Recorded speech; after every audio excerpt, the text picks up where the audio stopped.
Thank you very much. This is Shamsanaha. She lives in a village in rural Bangladesh. And until about 12 years ago, she did the same things that her parents did, that her grandparents did. Her day-to-day work was some household tasks, some time working as a maid for somebody else, some time on the small bit of land that her family owns, trying to do some farming. And, that earned her an income. She was getting by. But, as I said, she was doing the same kinds of tasks as her mother, her grandmother, and so she was earning the same kinds of incomes. She was basically, incomes were flat, they were very low. She and her husband, you could basically say, with their family, were trapped in poverty. They weren't going anywhere. We kind of want to understand why that's the case. Why was she trapped in poverty? So this is, as many of you will have seen before, a representation of the standard model that economists use when we think about growth. On the horizontal axis, what you see is current income. On the vertical axis, you see future income, say tomorrow's income. And this curve represents the rate at which current income gets mapped into some kind of future income. It shows you a production function. And if you stick a 45-degree line on this kind of picture, what you see is some Y star that we think of as the long-run level of income, that somehow people's income should grow to this point, and that's where we'll all eventually end up. And what you can see is that this curve is very steep at low levels of income, and then it flattens out. And so the interpretation of this is that people who are at very low levels of income should have their incomes growing very fast. They should be converging. So if you think of Y0 as being the current level of income of someone who's poor, who's far from the frontier, who's far from the current level of income, what you should see is that their income jumps up to Y1 by tomorrow, and then it grows further, and it grows further. And what you can see is that these steps are getting closer and closer together as incomes rise. That's to say, income is growing fast when people are relatively poor, and then over time it's slowing down as they converge to some ideal long-run level of income. And so that's what we'd kind of like the world to look like. People who are poor should be having their incomes growing fast, they should catch up with us, and eventually we're all doing fine. But I told you that's not what we were seeing. So how can we explain this? Well, maybe it's the case that at low levels of income, actually trying to invest, trying to increase your income, is very difficult. Maybe it's the case that there's something like a poverty trap. That if you start off on a low income, it's actually really hard to grow your incomes. Investments don't pay off a lot. So you could see this kind of S-shaped production function. Rather than seeing something that's steep initially and flattening out, maybe it's flat initially.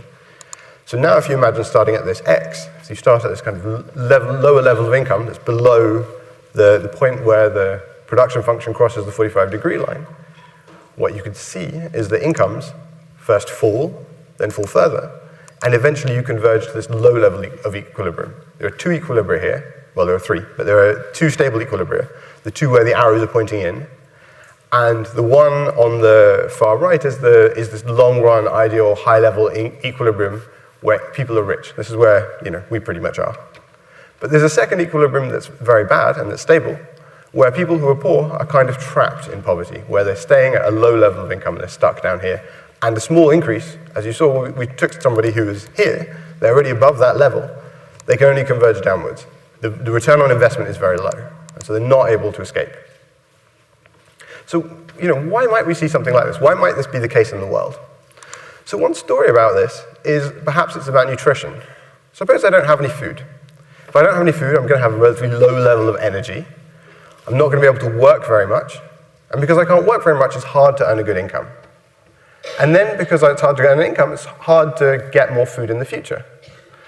And so if I continue in this way, if I continue at this low level, then perhaps I'm stuck. And that's the explanation. Now, if this were true, what you would expect to see is a telltale signature in the data. You would see a particular pattern. What you would see is that there's some level of income, there's someone out there for whom giving them an extra pound or an extra dollar will have more than a one-for-one impact on them. It's not just that giving them a pound today makes them a pound richer, but it's that at some point, because it's what we were describing this as a trap, it must be that there is some point at which escape is possible. There is some point at which giving people more income actually has a bigger impact than just the amount that you gave them. on this picture here, it looks like this is basically the steep part of the graph. It's the part where the graph cuts the 45-degree line. It says that giving people money today is having an even bigger impact in the future. Well, this is the kind of challenge that economists love. Suppose this is true. Suppose this is what the world looks like.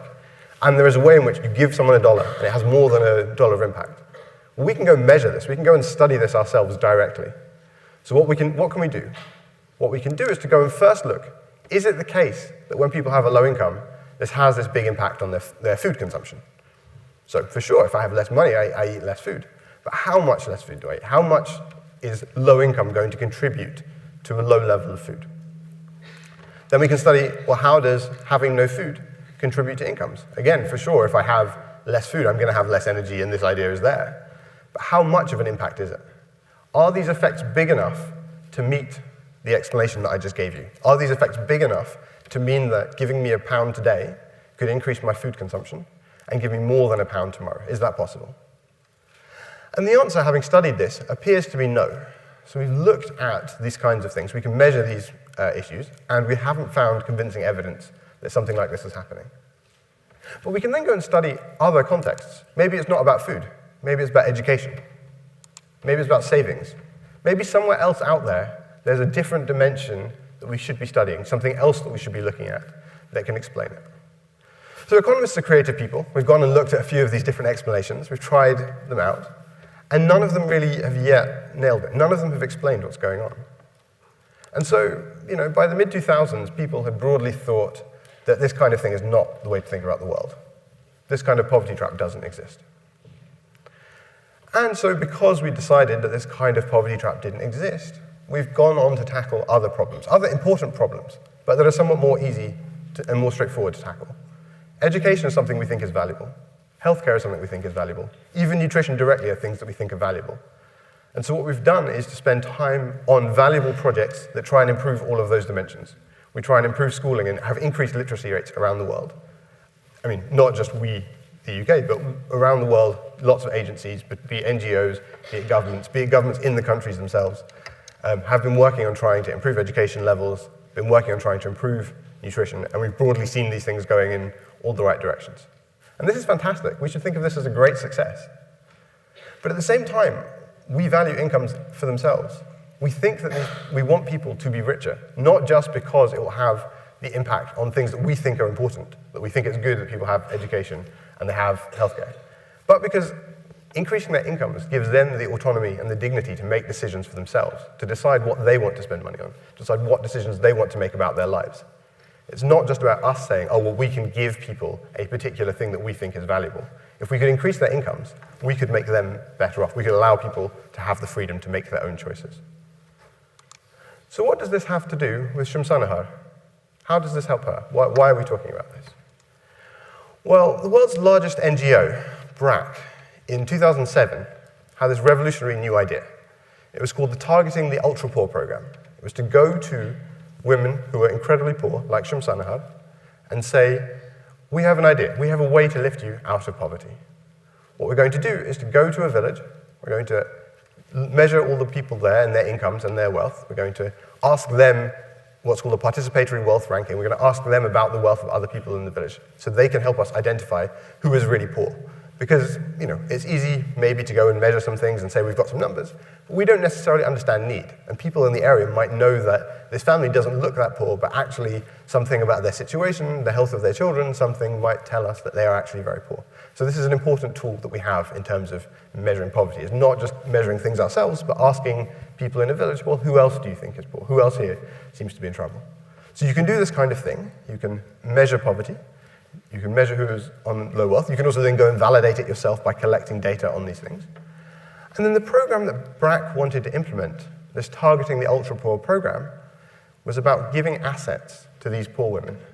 Typically, this was giving them cows. So it would go to a household that was measured as being in poverty, and it would give them 2 cows, and it would give them initially a stipend so they could get by. Having cows is great. Fine, it might give me an income at some point in the future. But if I have to look after these cows, if I have to do things with them, that might mean I'm not earning other income I was earning before. I might need to feed them, and that will cost me something. So it's important to initially help people out while they're getting used to this new investment effectively. So they engaged in this program, And then they looked to see what happened over time. They wanted to see what was the impact of a program like this. And so the great thing was that some economists heard about this program before it was implemented. And they said, this is a great idea. We want to study whether this is going to be effective. Is this going to be useful? So what do economists contribute? Well, the idea here was, what we could do is, if this is a great policy, that's fine, but giving out cows is expensive. We can't give them to everybody all at once. So why don't we go and measure twice as many villages as we can actually go and give cows to? So there's two sets of villages here. We've measured who's rich, in quotes rich, given this is still fairly rural, fairly poor people. They're in green, and we've measured who are below this wealth threshold. Who are the really ultra-poor people we've got in red. And we have two of these kinds of villages. So what we could do is to just toss a coin to decide which village have the poor people get cows. And so here it's the bottom village. The bottom village, poor households, they get given cows.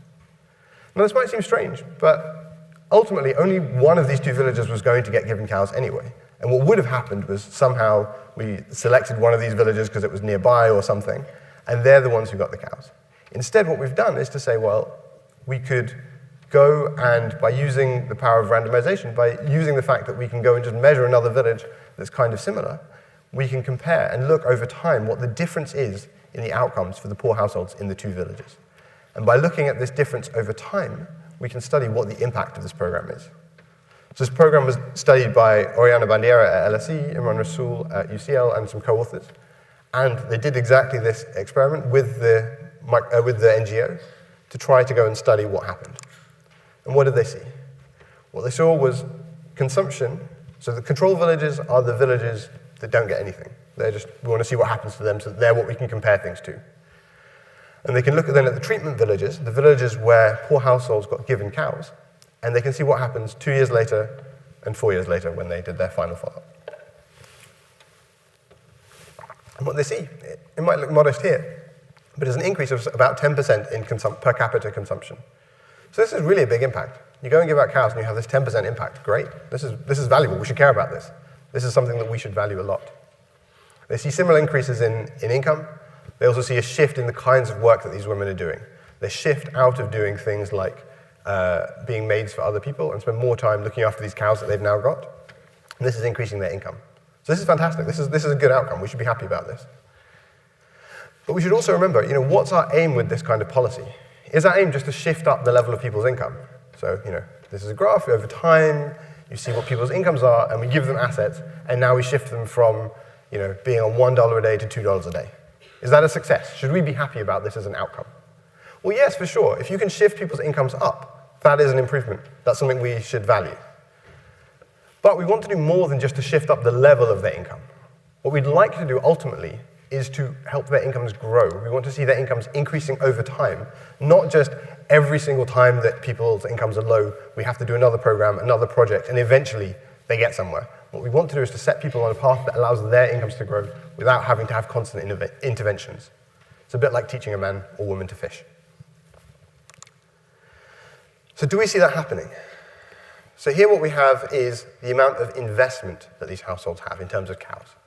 So again, the controls are the villages where nothing happened, and then the treatment villages are the villages where cows were given out. And of course, you see this big step up in the level of cows owned by these poor households and treatment villages. They were given cows.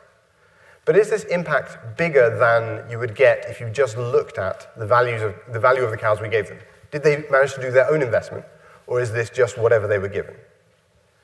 So the red dashed line shows you the value of cows that they were given to them by the program. And when you take that red dashed line and add on the gray control bar, unfortunately what you see is that on average, the treatment villages don't have more cows beyond the ones that they were given. On average, it looks like this treatment does shift up the level of income, and we value that. That's good, that's important. But it doesn't, on average, seem to have been increasing the amount of investment that's taking place. We don't see people looking like they're on some great sustainable path out of poverty. So this is where my research came in. I looked at this and we said, look, on average, we don't see anything going on. But maybe we could do something more. So I showed you a picture with just two villages, and I said, one village got cows, one village didn't get cows. Of course, this was done with more than two villages. This was actually done with 1,400 villages. 700 got cows, 700 didn't.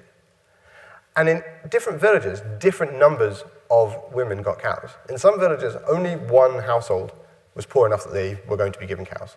In some, 2, in some 3, and so on. So different villages got different numbers of cows in total. So why might this be interesting? Well, this might be interesting because so far, when we were talking about poverty traps, I talked to you about nutrition, and I said, perhaps I have not enough food, and so I'm at a low level of income because I can't work very hard, and because I'm at a low level of income, I continue not to be able to eat more food. Someone else in this audience might have been slightly richer already. They might already be eating well enough, and so they have enough income, and so they continue to be able to buy more food, to have energy, to work hard, and to continue to do things. So we think about individual households or individuals being inside or outside a poverty trap. But maybe that's the problem. Maybe that's the wrong place for us to be looking. These people live together in a village. They talk to each other, they interact with each other. When someone's kid is sick, someone else will give them some money to help look after it. When someone else's harvest is bad, they'll go and eat at a friend's house as a way of getting some food. People talk to each other, they interact with each other. They really have strong relationships with each other.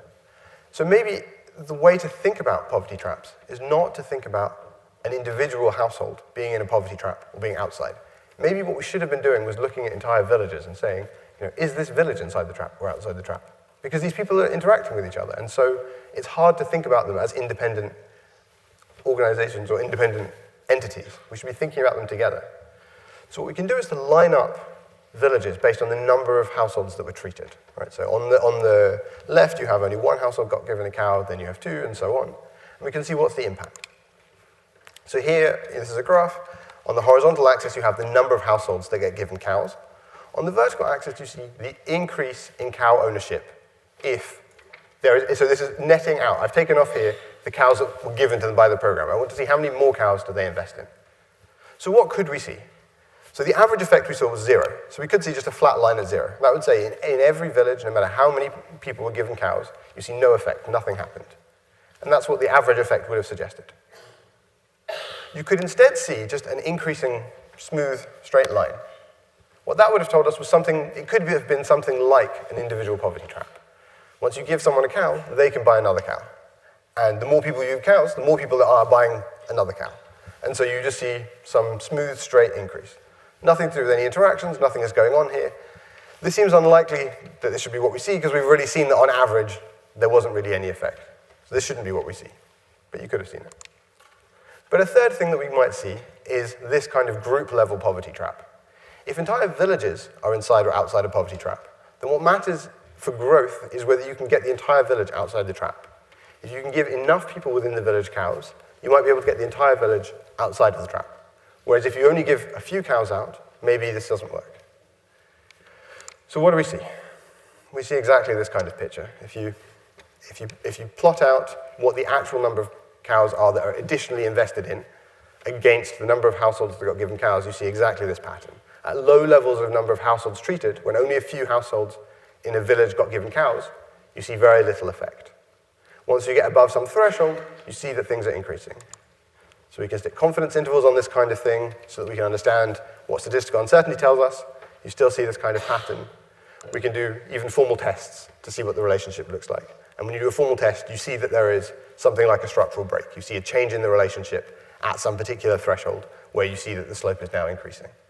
So this is exactly this idea of there being a poverty trap. Once you get enough people, a poverty trap at the level of the village. Once you can get enough people within the village over this threshold, you can get to the point that the village can start to grow. It can start to invest for itself, and it can increase incomes all by itself. So this is why we should care about economics, because we can think about these kinds of questions. We can try to study actually what's going on in terms of growth. And so now what we want to do is to think about what does this tell us for policy? Because as economists, we also want to study how can we use these things to make a difference in the world. Fine, we can go and just directly study what the impact of this program is. But next what we want to do is say, how can we make this program even better? How can we do even more with the same money? So now these bars show you how many villages there were that got each level of cow. So the first bar shows you how many villages were there where only one household got given a cow. How many were there where 2 got a cow, 3 got a cow, and so on. And what we've seen already is that there is this non-linear relationship, that if we can get villages above some threshold, they're able to grow their own incomes. So what we want to do is to take these villages down with very few levels of cows and move them above this threshold. So what that might mean initially is taking cows away from some of the villages to give it to others. If you have a fixed number of cows, you might still want to take away even from villages that got very few cows, to give to ones who are just below this threshold, to get them to the point at which they can start to grow. And later on, you can go to other villages. But what you will do then is get villagers, one at a time, outside of this poverty trap, setting them on a path for growth. So this is really where we want to go. This is what we should be thinking of trying to do. So what does all this have to do with Shamsanaha? This project already increased her income by 10%. It shifted the kind of work that she could do. It already changed her life. But if we can think about how to do this kind of project even better, if we can think about how to design this kind of project in a way that increases growth further, if we can get all these villagers over the trap, what you could have done was, even with the same amount of money, to increase the amount of investment that took place by something like 40%. So think about if I came to you and offered you a return of 40%. Now think about being in a position like Shamsanaha's and think about what 40% means to her. So this is why I think economics is exciting. This is why I think it's worthwhile studying. And this is why I'm really glad to see so many of you in the audience today coming on a weekend to try and understand more about economics. So thank you very much.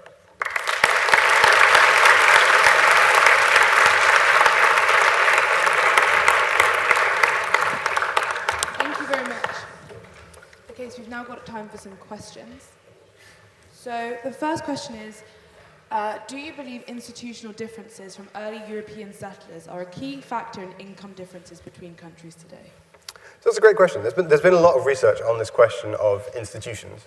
And there's kind of two parts to the questions of institutions. So one part in general is, do we think that institutions matter? And I think for sure the answer must be, institutions are important. Institutions are valuable.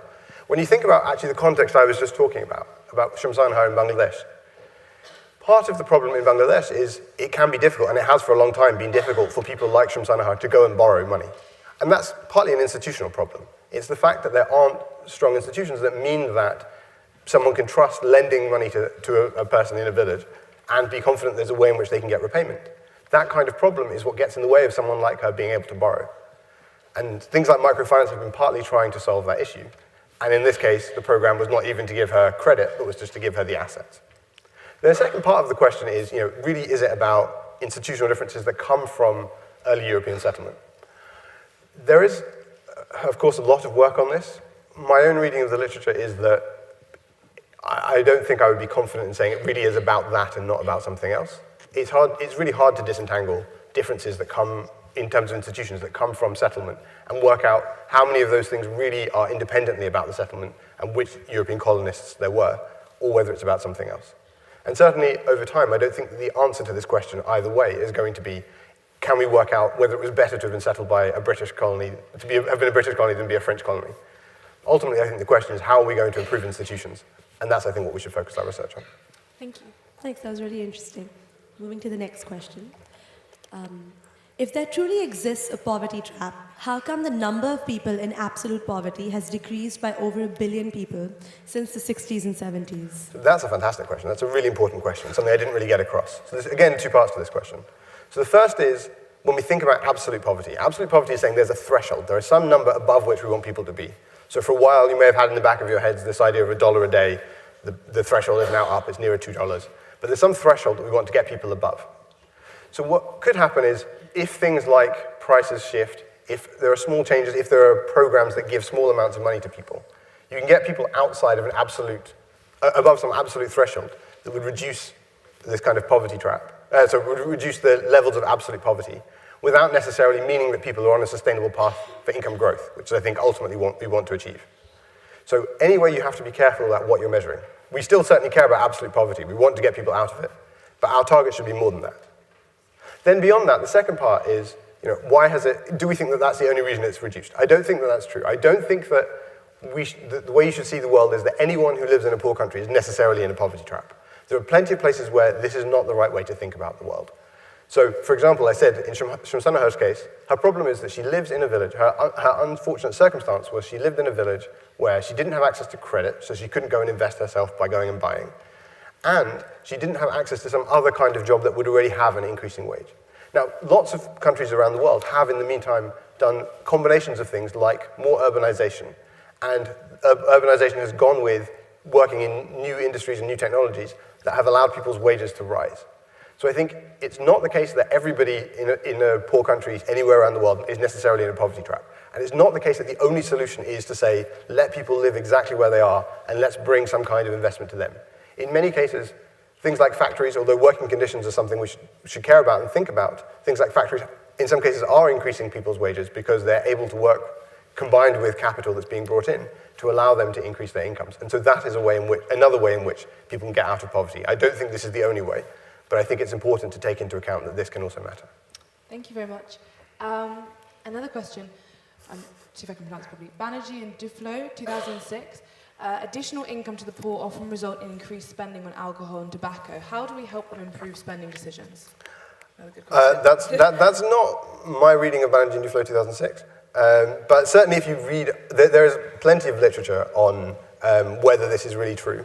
And I think the evidence for giving poor people money makes them spend more unnecessary amount, the idea that giving poor people money necessarily means that they're spending it on wasteful things or things we shouldn't value, I think is both incorrect and anyway wrong-headed. So partly, as I said at the start, we're giving people, say, nutrition, say, education, and we think these things are valuable to them. But I do think that at least most economists believe in autonomy, and we believe in people having the right to make their own spending decisions. So anyway, I don't think that we should be that kind of moralistic about what people make their spending choices about. But then beyond that, I don't think it's even the case that people are spending huge amounts of money on these kinds of things. So I don't think that is what we should see. But the fact that we should be somewhat allowing people to make their choices means that I don't know that we would want to be improving people's spending decisions. And beyond the possibility that we think they might be perhaps having other constraints. So one other thing I should say is that even when you look in developed countries, this is not a thing that's about people in developing countries. Even when you look in developed countries, people have temptation problems, people have things that they're trying to avoid. So you know that you don't want to eat another donut because you know you're trying to, well, I know I don't want to eat another donut because I want to lose some weight. And yet at the same point, someone sticks a donut in front of me and I'm kind of tempted. I know I should go to the gym, but when it's Sunday morning, I'm going to go to the gym next week, but this week I have a really good reason not to go. Right? So these are not things that are special about people in developing countries. These are the same decisions that we make. The costs of them might be different. If you're in real poverty, the cost of that kind of decision can be huge. And there's lots of kind of work on that and whether those kinds of issues can be so much worse in developing countries that they can lead to poverty traps of another kind. But I don't think it's the case that these people are behaving in some really different way to the way people in this room behave. Thank you. Thank you. I think it's quite interesting to see how much you can influence their choices and stuff, and whether that's ethical or not. Another question. Do you think about poverty as an individual vulnerability problem or a territorial and peer effect vulnerable one? So I think what I was trying to get across today was exactly that. There are, in many contexts, peer effects in these sorts of things. So you shouldn't think about poverty as only being an individual problem. It is the case that we have lots of research and lots of work in economics studying the fact that households interact with each other, that they do things like informal insurance, which mean that when I have my child being ill, my brother will lend me some money, or when my friend has a harvest failure, I give them some food. And so there is a lot of interaction in the way we think about poverty, and that's why often solutions to poverty will involve thinking about the whole community rather than individuals alone. Thank you. Another question is, to what extent is it unethical to consume luxury goods in a world with such widespread poverty? How much should we donate and to whom? That's a really good question. Those are very good questions. So the ethical question, I mean, to the extent that we believe in autonomy, I think it's for everyone to make their own ethical decisions. I think it is certainly the case that you want to think of the trade-offs that you're making and whether you think you value spending money on whatever you think of as a luxury good more than you think about giving it to donate. I mean, one way to partly solve this problem is to think about it from something like an indirect utilitarian perspective or second-order utilitarian perspective. So what that means is you're not thinking about, should I give away everything I have because essentially anything I have is more than someone in a developing country has, because that way leads to madness for you individually. It would be very difficult. So one way to think about it is to think about what kind of lifestyle should I lead such that if everybody else were willing to lead that kind of lifestyle, we'd do okay. And so what that means is I don't have to give away all of my income and you don't have to give away all of your income. What we have to think about is, suppose we were all to give away 10 or 15% of our income. What would that do? If everyone were willing to do that, would that be okay? Would that be enough? And if so, then maybe that's a good standpoint to start from and say, okay, that's the amount that we're going to give away. So I leave you all to make your own ethical choices on how much you think that should be, or to do some research and look up what kinds of numbers are reasonable. There are plenty of organizations out there that will give you information on what would seem like a reasonable way to do this. But I think that is a very kind of valuable thing to do. Then when you think about who to donate to, I mean, there are places like, again, there are a number of organizations these days that will try and help you learn what the marginal value of your pound is when you give it to a particular organization. And you can then think whether you want to put some ethical constraints on that, whether you think you particularly want to try and solve hunger or child illness or some particular kind of issue, or whether you want to just give it as some organizations do now, as cash transfers, where the money is just given to people and they get to make their own choices. I should say that when I'm talking about autonomy and giving people the right to do things themselves, it's not the case that I do want to push back a bit on the idea that it's always cash transfers as the best way to do things. There are some things where we know that scale matters. It might be more efficient to give money to one charity to go and do a whole bunch of vaccinations than to give money to individuals to try and organize getting themselves vaccinated. So it's not the case that the only thing we ever want to do is to give money to individuals and let them have to decentralize everything. There's a reason why we probably think that states, at least in some contexts, are valuable, if not in many. So whatever you think of the limits of the state being, there are certainly some things we think can be done better by organizations. So we do probably want to think about that as well. Thank you. That's another good question because, as we mentioned before, when Professor Wendy Carlin came and spoke, inequality is one of the biggest things at the forefront of why a lot of us are doing economics and studying it. So, yeah, great question. Thank you. Next one. What role should corporates play to eliminate poverty traps across their global supply chains? So this is an even more difficult problem than the problem for us. When we're making a choice, it's our money, we have it in our pockets, and we're deciding what we want to do with it. When you're trying to get corporations to do it, they're another step removed. They have shareholders, and they're the people who, to some extent, have the control over what they choose to do. So if you own shares in a company, what you can do is to write to them, or write to the people who hold the shares for you, and try and encourage them to put pressure on companies to do more and to behave differently. But the other thing, actually, I certainly think that I would be happy with corporations doing more to try to think about what wages they pay in a way that is trying to solve some of the issues. But one way in which we can individually do something about that, which might be easier, is to think about who we source things from. Where do you buy things from? What companies are you willing to support with your own money? Because we've seen that when companies are aware that people are going to boycott them or they're going to change who they source from, that's the kind of thing that will really directly hit them and make them think about what decisions they make. So if you think this is a valuable thing to do, then I encourage you to look at what the supply chains are for the companies that you choose to purchase things from and think about whether they're the right thing to do. Because ultimately, you're then making a choice. You look at what the prices are that you would pay for something ethically sourced and something that may be less ethically sourced, and you're deciding whether you're willing to pay for that. And I think that might be the way to think about it. And that's probably more likely to have an impact on corporations than writing to them and saying, please, will you pay them more? Thank you very much. We've got time for one more question. And the next one is... Apparently I didn't answer that one well enough, so we're going to keep going. going. It's okay. I guess a question I'd like to ask is, Go for it. how responsible do you think corporates should be? Because there's a lot of MNCs that go into developing countries and they make use of really lax laws, and is that exploitation or is that good because they're making money? How responsible do you think they should be about that? So that comes back to something I touched on earlier, which is that I think it has been valuable that corporations have been going into other countries and employing people, because those things do raise wages or can raise wages, and that is a valuable thing to do.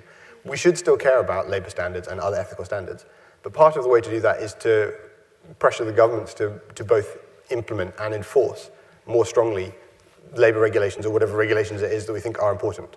And so I think that those things need to happen. But in a way, it's harder to make corporations do it if it's not a thing they're required to do. And if it's a thing they're required to do, then they should kind of exist in the law, and it should be something they're forced to do. We could also do that partly through a trading system of saying what things are we allowing to be imported into the country? Do we think that these things are high enough standard? But some of it is also putting pressure on governments not to have a race to the bottom and say, I'd really like to have this factory in my country rather than the country next door, so let me offer lower quality regulation or lower quality conditions. Let me force companies still to have high conditions if they want to come into the country. And we actually have time for one more, so we'll go back to Slido. Do you think microfinance is a viable solution given they can be exploitative in nature via high interest rates? So I'm wondering whether this is one of, I know it says Edinburgh, but I wonder if this is one of the students from my EC310 class. So I think that there are definitely, there have been problems with microfinance. So some of you might know that in 2010, 2011, there was a big problem with microfinance in India. And one of the states of India actually just told all borrowers they didn't have to repay because of the fact that suicide rates had been rising, because essentially there was a bad harvest that meant that people couldn't repay their microfinance loans, and lenders had got to the point that they were really trying to enforce repayment anyway. I think microfinance, in that sense, is the boundary that you want to set is similar to when we think about finance anywhere else. It's that we want people to have access to credit, and we think that that's a valuable thing for them to be able to do. At the same time, we want enforcement to be there to some extent, because if there's no enforcement, nobody's willing to lend. On the other hand, we don't want to have enforcement that's so strong that people get to the point that they are so worried they'll lose everything that they're committing suicide. So there has to be a balance somewhere in the middle, and it's not going to be the case we should say microfinance is terrible, we should never have it because it could lead to some suicides. At the same point, we don't want to say microfinance is fantastic and should be able, is so fantastic we should let it do whatever it wants. You need to find a balance where access to credit is provided because the organizations want to provide credit. I mean, the alternative before microfinance was that people, when they needed to borrow, would go to a money lender who was also fairly exploitative and extractive. So it can have benefits, but as with many of these things, we need to monitor exactly how they work to make sure they work well. Thank you very much, Dr. Arun Advani. Thank you for a great talk, a great address, and answering some fantastic questions. So if everyone give a round of applause to Dr. Arun Advani.